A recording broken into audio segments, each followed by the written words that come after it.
En direct de la capitale économique Bujumbura, Madame, Messieurs, bienvenue dans cette édition du journal par la langue française. Vous êtes sur BTV et votre choix est parfait ce soir. C'est pour moi un grand plaisir de vous présenter cette édition vespérale. Au sommaire de mon journal, le président de la République, son Excellence Évariste Ndayishimiye, lance un appel à tous les jeunes d'abandonner de la consommation des stupéfiants. On va se rendre dès au début de ce journal dans la province de Rutana. Et dans ce même journal, on va se rendre en Allemagne, justement pour parler de ces festivals du forum de culture par la star montante Andy Mwai. C'est tout pour le sommaire, mesdames et messieurs. Bienvenue si vous nous rejoignez. Et direction la province de Rutana pour débuter ce journal, mesdames et messieurs. Le président de la République, son Excellence Évariste Ndayishimiye, lance un appel à tous les jeunes de ne pas se donner à cette habitude de la prise et la consommation de stupéfiants. C'était au moment où il s'était joint aux jeunes vacanciers de la province de Rutana dans la commune Bukemba dans les travaux de traçage des courbes des niveaux sur la colline Gihofi. C'est le reportage de Elvis Munyaneza. Dans la poursuite de la caravane Ingewuzo, le président de la République, Évariste Ndayishimiye, s'est rendu en province Rutana, commune Bukemba, ce samedi 20 juillet 2024. Il s'est associé aux jeunes vacanciers de la colline Gihofi dans les travaux de traçage des courbes de niveau. Le président de la République, Évariste Ndayishimiye, a profité de l'occasion pour interpeller les jeunes à ne pas prendre les stupéfiants. Umwana indero y'umwana iva hasi niwo mugani indero y'umwana iva hasi bane mugira indero nziza indero none ubushikiranganje bwite ubushikiranganje bw'indero. L'éducation de l'enfant commence dès le bas âge. C'est pour cela que je vous conseille d'avoir toujours une bonne éducation. Vous devrez grandir avec un très bon comportement. Un enfant éduqué, c'est celui qui sait protéger sa santé. Des effets, il faut abandonner toutes sortes de stupéfiants. N'y pensez même plus. Dieu nous a créés, nous a donné l'intelligence pour que ça nous soit bénéfique. Surpris, j'ai vu certains enfants consommer les stupéfiants appelés Boost. Un enfant éduqué ne s'enivre pas. Il ne prend pas de stupéfiants. Aussi, il pratique du sport et il sait très bien gérer son temps d'études. Nous désirons qu'ici 2030, vous tous, vous ayez cette possibilité de témoigner un très bon exemple provenant de vos pères. Ukamenya ngira nje gukina kugira ngo ngira amagara meza mugabo ibi vy'amarigara ntimuze mubigire na gatoyi dukurira mu gihugu ciza mwebwe twifuza yuko 2030 muzovuga muti ba papa barabagabo. Selon une étude du ministère de la Santé publique publiée en 2020, 50% des consommateurs de stupéfiants sont les jeunes comprises entre 25 et 35 ans. Les modifications et les nouveautés apportées par la nouvelle loi fiscale du Burundi est un atout, un avantage et pour les contribuables et pour le développement économique du pays. Ce ne sont pas mes propos, ce sont les propos de Stani Gendakumana. Il est porte-parole de l'Office burundais des recettes OBR. Patrick Atangiman. Les impôts et les taxes sont prévus conformément au chiffre d'affaires de tout un chacun. Je vais donner un exemple.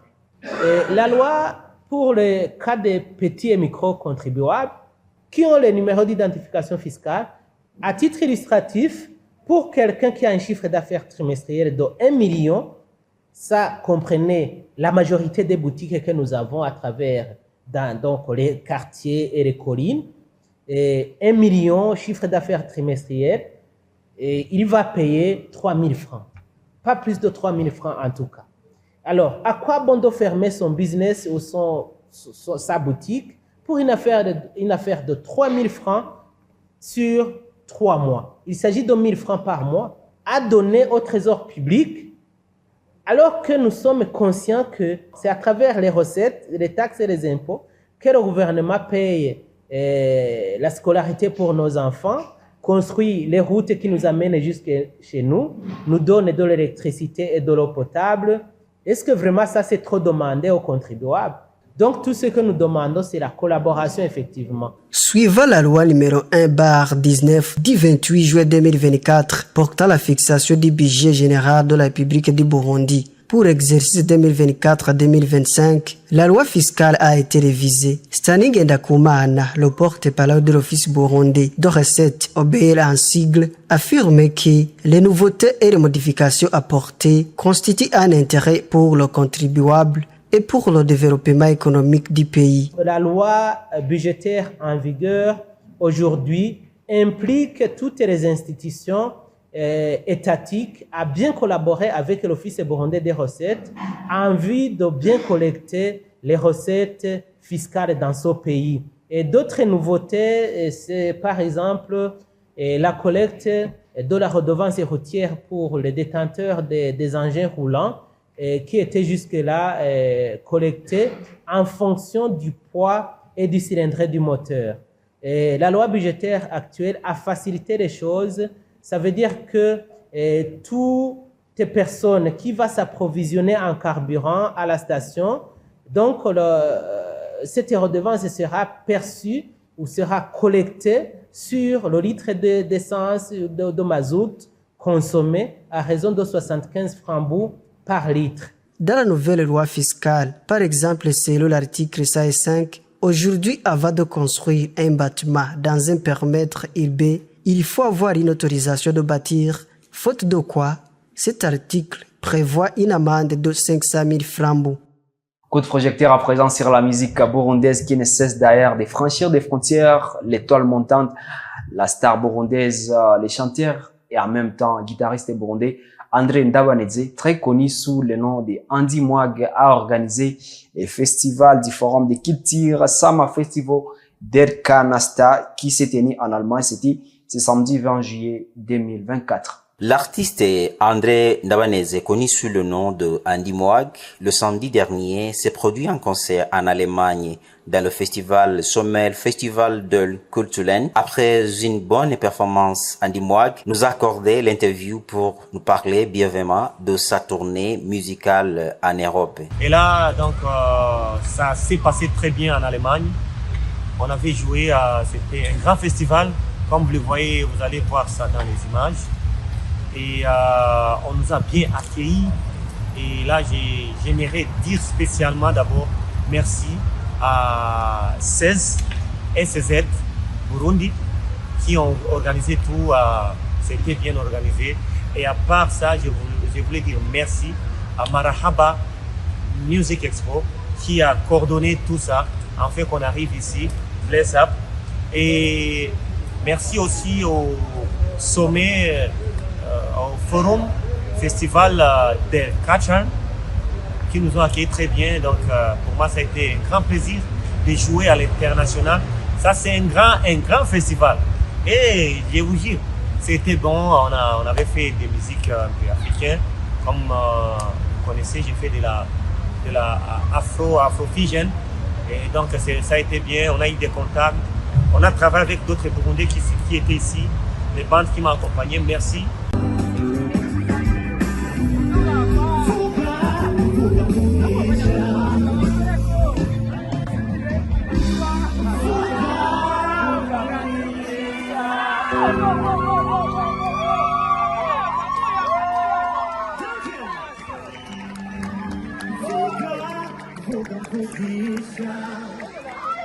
Signalons que l'artiste Andy Mwag est dans la tournée musicale dans les différents pays européens. Après l'Allemagne, Andy Mwag va se produire en Belgique samedi le 27 juillet dans le festival Sphinx Mixed Festival qui va se dérouler en Belgique. Cette tournée musicale est facilitée par Marahaba Music Center, dirigée par Shabani Ramadani, avec l'objectif principal de changement révolutionnel de la musique burundaise sur la scène internationale.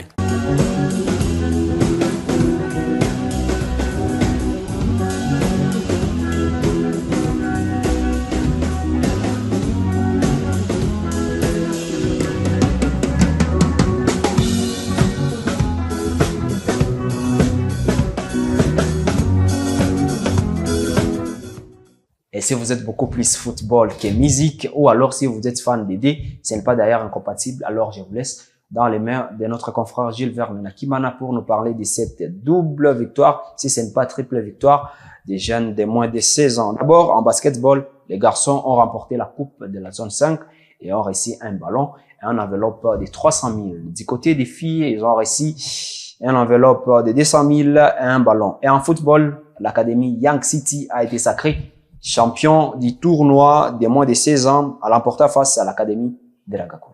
Commençons l'actualité sportive en basketball. Le club New Star a décroché sa première victoire contre les Hippos sur un score de 78 points contre 63. Et après sa défaite contre Urunani, ce week-end, le club Dynamo a battu avec une différence énorme de près de 50 points Kern et Gymkhana. L'équipe nationale masculine et féminine de moins de 16 ans ont été accueillies ce samedi après une compétition réussie pour les garçons qui ont remporté la coupe de la zone 5. Ahmed Didier Bitagoye, entraîneur de l'équipe nationale masculine, a dit ce qu'ils ont aidé pour remporter la victoire, mais aussi, selon lui, les défis n'en manquent pas.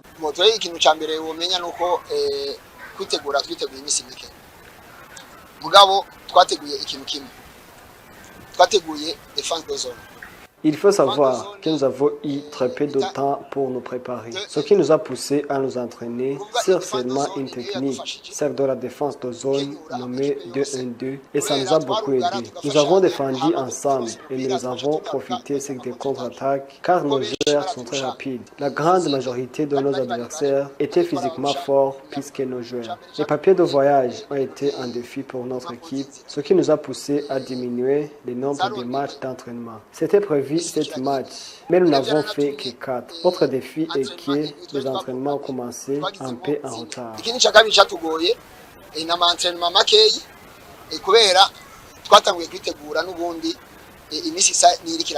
Zachary Nzeyimana, le chef de la délégation qui a accompagné l'équipe nationale, a signalé qu'après cette victoire, la FIBA les a promis quelque chose. FIBA Afrique nous ont promis beaucoup de choses. Premièrement, que si ces enfants seront qualifiés, ils vont participer à la compétition d'Afro-Basketball en Égypte. Et en plus de cela, ils vont participer dans des différentes compétitions organisées par la FIBA. Ils nous ont promis que désormais 3 équipes seniors masculines vont partir dans la compétition qui se fera aux Zanzibar. Avant, il sortait une seule équipe, mais cette année même, la 2e et la 3e participeront. La FIBA a aussi accepté d'effectuer une visite au Burundi pour voir la capacité de nos joueuses et ils ont promis de nous aider à améliorer leur niveau. Parmi les 12 garçons qui ont été qualifiés, ils ont choisi 4 garçons qu'ils prendront en charge pour participer en Tanzanie et assister à leur championnat. Au football, ce dimanche s'est clôturé le tournoi Zoé Academy sur une victoire de Young City Academy de 6 penalty contre 5 de la Kakura Academy. Et Roger Nihorimbere, organisateur de ce tournoi, a indiqué que l'objectif principal est que cette compétition soit d'une grande ampleur. Notre objectif est que cette compétition soit une compétition internationale. Le manque d'un bon terrain constitue un défi majeur pour nous. Vous l'avez constaté aussi dès le début de cette compétition. Nous demandons à la fédération de tous ceux qui peuvent contribuer de nous donner un terrain et nous allons faire notre mieux pour que les Burundais en seront fiers. Young City Academy, en face de la coupe, Young City Academy, qui a remporté la victoire, a reçu une enveloppe de 500 000 francs burundais. Académie de la Kakura, 2e, a reçu une enveloppe de 200 000 francs et l'Académie Zoé, 3e, a eu une enveloppe de 150 000 francs burundais. Il est 20h à Bujumbura, 6h de moins à Washington DC et c'est à présent l'actualité internationale. Irambona Brenda. 46e président des États-Unis d'Amérique, Joseph Robinette Biden Jr., couramment appelé Joe Biden, affaibli par son état de santé et lâché par des poids lourds du camp démocrate, il a décidé finalement de s'écarter de la course à la présidentielle. Le président américain Joe Biden a annoncé ce dimanche, le 21 juillet, renoncer à sa candidature pour l'élection présidentielle américaine. Le démocrate de 80 ans avait été incité par plusieurs figures de son camp à abandonner, notamment en raison de doutes sur sa santé en raison de son âge. Joe Biden a déjà apporté son soutien à sa vice-présidente Kamala Harris. Biden a annoncé dans sa lettre qu'il s'adressera à la nation plus tard dans la semaine pour donner plus de détails sur sa décision. Au Bangladesh, après la mise en place du système de quotas par le gouvernement qui restreint le marché du travail, la Cour suprême du Bangladesh a revu à la baisse, sans l'abolir, un système de quotas pour le candidat au poste de la fonction publique qui a déclenché des manifestations étudiantes dans tout le pays. Violemment réprimé et faisant au moins 115 morts ce dernier jour. Malgré cette décision, les étudiants ont assuré qu'ils retourneraient dans la rue. Et c'est à Bangladesh que s'achève ce journal, madame et messieurs. Merci de l'avoir suivi avec intérêt. D'ici là, je vous rappelle que ces reportages et ce journal en entièreté, c'est à retrouver dès que vous voulez sur votre appareil. Allez sur YouTube et tapez @BTV Burundi. La santé, c'est un trésor qu'on ne découvre que lorsqu'on tombe malade. Alors, prenez soin de vous et de vos proches car de médecine de vie. À très bientôt.